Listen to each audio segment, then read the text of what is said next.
అమూల్య నల్గొండ అంతా కూడా కోలాహలంగా మనకు కనపడుతోంది, గులామయంగా కనపడుతోంది. బీఆర్ఎస్ పార్టీ సైనికులతో, బీఆర్ఎస్ పార్టీ కార్యకర్తలతో ఈ ప్రాంతం అంతా కూడా చాలా రకమైనటువంటి పండుగ వాతావరణం మనకు కనపడుతోంది. మొన్న జరిగినటువంటి పంచాయతీ ఎన్నికల్లో 50% పైగా గెలిచినటువంటి బీఆర్ఎస్ పార్టీ అదే ఉత్సాహంతో ముందుకు పోతోంది. రేపు జరుగుతున్నటువంటి పంచాయతీ ఎన్నికలు కూడా ఇదే రకంగా ఫలితాలు సాధిస్తామంటూ కూడా వాళ్ళు గంటాపదంగా చెప్తున్నారు. ఈ నేపథ్యంలోనే బీఆర్ఎస్ పార్టీ వర్కింగ్ ప్రెసిడెంట్ తమ వద్దకు వస్తూ ఉన్నారు. స్వయంగా తమను సన్మానిస్తున్నటువంటి సంతోషాన్ని అయితే సర్పంచ్ అందరూ కూడా వ్యక్తం చేస్తున్నారు. మొన్న యాదాద్రి భువనగిరి జిల్లాలో దాదాపు 250 మంది గెలిస్తే వారందరూ కూడా ఎంతో ఓపికగా 4 గంటల పాటు నిలబడి వారందరూ కూడా సన్మాన కార్యక్రమాన్ని నిర్వహించారు కేటీఆర్ గారు. ఈ రోజు నల్గొండ జిల్లా వ్యాప్తంగా కూడా దాదాపు 250, 200, 300 వరకు కూడా సర్పంచ్ చేశారు. వారందరినీ కూడా ఈ రోజు సన్మానించబోతున్నారు. దేవరకొండ మాజీ ఎమ్మెల్యే రవీంద్ర కుమార్ నాయక్ గారు మనతో ఉన్నారు. సార్, ఈ పండుగ చూస్తుంటే ఏమనిపిస్తా ఉంది మీకు? రేపు పరిషత్ ఎన్నికలు వస్తా ఉన్నాయి, ఎట్లా స్ఫూర్తి నింపుతా ఉన్నారు, ఎట్లా చైతన్యం మీకు కలుగుతా ఉంది? కేటీఆర్ గారి యొక్క వస్తున్న నేపథ్యంలో జోష్ ఎట్లా కనపడుతూ ఉంది కేడర్లో?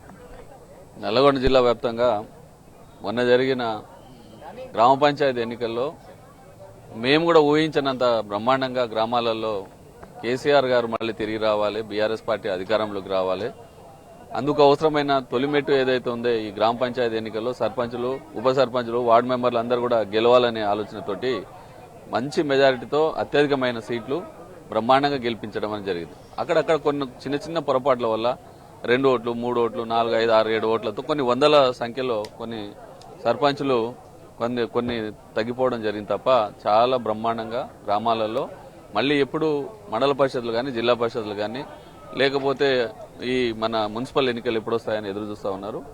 ప్రజల్లో మాత్రం బాగా, ఎందుకంటే ఈ 2 సంవత్సరాలు ఈ ప్రభుత్వం అధికారంలోకి వచ్చిన తర్వాత అన్ని రకాలుగా ఇబ్బందులు పెడతా ఉన్నది. యూరియా లేదు, డిఏపీ లేదు, ఇచ్చిన హామీలు అమల్లో లేదు, లేకపోతే వృద్ధులకు ఇస్తామన్న పెన్షన్లు పెంచలేదు. ఈ ఒక రకంగా కాదు, కొత్తవి వాళ్ళు ఏదైతే ఎన్నికల ముందు వాగ్దానాలు చేశారో అవి కాకుండా అసలు గతంలో కేసీఆర్ గారి ప్రభుత్వం ఉన్నప్పుడు ఇచ్చిన పథకాలు ఏవైతే ఉన్నాయో ఆ పథకాలన్నిటి కూడా నిర్వీర్యం చేశారు, మోసం చేశారు. ఇప్పటికి కూడా అన్ని మాయమాటలు చెప్తున్నారని చెప్పి ప్రజలందరూ కూడా గట్టిగా నమ్ముతున్నారు. మళ్ళీ బీఆర్ఎస్ పార్టీని అధికారంలో తీసుకురావడానికి బ్రహ్మాండంగా ముందుకు కదులుతా ఉన్నారు. బీఆర్ఎస్ పార్టీ సర్పంచ్ని బెదిరిస్తున్నారు సార్, మీకు నిధులు ఇవ్వం, మీకు ఎలాంటి పనులు చేయం, పైగా దాడులు కూడా చేస్తూ ఉన్నారు. BRS party working president KTR గారు వస్తున్నారు కదా, ఎట్లా ధైర్యం నిండబోతా ఉన్నది, ఎట్లా భరోసా ఇస్తా ఉన్నారు, వాళ్ళకి ఎట్లా ధైర్యాన్ని ఇవ్వబోతా ఉన్నారు? ఇప్పుడు మేము మొన్న ఎన్నికల్లో చూసినాం, పోలీసులను బ్రహ్మాండంగా వాడారు, అధికారులను వాడారు, బెదిరిస్తున్నారు, గొడవలు అవుతున్నాయి, కేసులు పెడుతున్నారు. ఇప్పుడు కూడా ఏం చేస్తున్నారు, గెలిచిన సర్పంచులను బీఆర్ఎస్ పార్టీ వాళ్ళని కూడా అభివృద్ధి జరగాలని మా పార్టీలోకి రమ్మని చెప్పి మభ్య పెడుతున్నారు. కానీ ఇక్కడ గెలిచిన వాళ్ళు మామూలుగా కాదు, ఆ యుద్ధంలో గెలిచి వచ్చిన వాళ్ళు, బీఆర్ఎస్ పార్టీకి సైనికులు లెక్క పనిచేసి గెలిచిన వాళ్ళు, ఎవరికి భయపడాల్సిన అవసరం లేదు. నిధులు అనేవి రాష్ట్ర ప్రభుత్వం నుంచి వచ్చేవి కాదు, కేంద్ర ప్రభుత్వం కానీ రాజ్యాంగ పరంగా వారికి సంక్రమించిన హక్కు అది. గ్రామ పంచాయతీకి వచ్చే నిధులన్నీ కూడా రాజ్యాంగబద్ధంగా వస్తాయి తప్ప వీళ్ళ మేర్వానితోటో వీళ్ళు చెప్తేనో వచ్చేవి కావు. కాబట్టి ఎవరు కూడా భయపడాల్సిన అవసరం లేదు. అందుకొరకే మా కేటీఆర్ గారు ప్రతి జిల్లాలో ఈ సమావేశం ఏర్పాటు చేసి సర్పంచులకు భరోసా కల్పించడానికి, వాళ్ళని అభినందించడానికి ఈ సమావేశాలు ఏర్పాటు చేస్తారు. మిర్యాల నియోజకవర్గం నుంచి కూడా సార్ 100 పైగా గెలిచారు. ఎట్లా ఉంది సార్, యూత్ లో ఎట్లా అనిపిస్తా ఉంది? పరిషత్ ఎన్నికలు ఎట్లా ఎదుర్కోబోతున్నారు, మున్సిపాలిటీ ఎన్నికలు ఎట్లా ఎదుర్కోబోతున్నారు? మీ భాస్కరరావు గారు కూడా చాలా అద్భుతంగా పనిచేసి సరైన ఫలితాలు వచ్చాయి. ఎట్లా ఉంది సార్ కేడర్లో?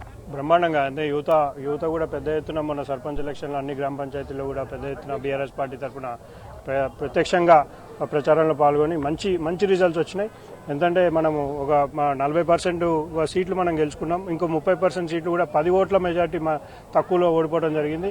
అంటే ఇంత పెద్ద ఎత్తున గవర్నమెంట్ పోలీసుని కానీ అధికారులను కానీ ఉపయోగించినా కానీ మనం మిర్యాలగూడ నియోజకవర్గంలో పెద్ద ఎత్తున భాస్కరరావు గారి ఆధ్వర్యంలో మంచి రిజల్ట్స్ తీసుకురావడం జరిగింది.